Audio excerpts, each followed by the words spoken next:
প্রখ্যাত সাহিত্যিক হুমায়ুন আহমেদ তখন ঢাকা বিশ্ববিদ্যালয়ের টিচার। তিনি সবেমাত্র সিনেমা বানানো শুরু করেছেন। তো তিনি সিনেমা বানানোর প্রয়োজনে একবার সেনাবাহিনীর প্রধানের সাথে দেখা করতে তার অফিসে গেলেন।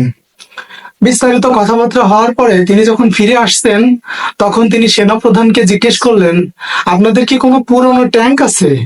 তখন সেনাপ্রধান আগ্রহী হয়ে জানতে চাইলেন যে এই প্রশ্ন কেন করছেন? তখন হুমায়ুন আহমেদ বললেন, না, আমার একটা পুরনো ট্যাঙ্ক কেনার ইচ্ছা ছিল। কথা শুনে সেনাপ্রধান জানতে চাইলেন, ট্যাঙ্ক কিনবেন কেন? ট্যাঙ্ক দিয়ে কি করবেন? তখন হুমায়ুন আহমেদ হেসে দিয়ে বললেন, এই বিশ্ববিদ্যালয়ে ক্লাস নিতে যাইতে হয়, তো ছাত্রছাত্রীদের যে অবস্থা, তাদের ট্যাঙ্কে করে গেলে খুব সুবিধা হয়। এই ঘটনাটা শুনছিলাম অনেক আগে, কিন্তু এর বাস্তবতা কতটুকু সত্য আমি ঠিক জানি না। আসলে কি হুমায়ুন আহমেদ এরকম কোনো কথা বলছিলেন, বা আসলে কি সেনাপ্রধানের সাথে সিনেমা বানানোর প্রয়োজনে দেখা করতে গিয়েছিলেন?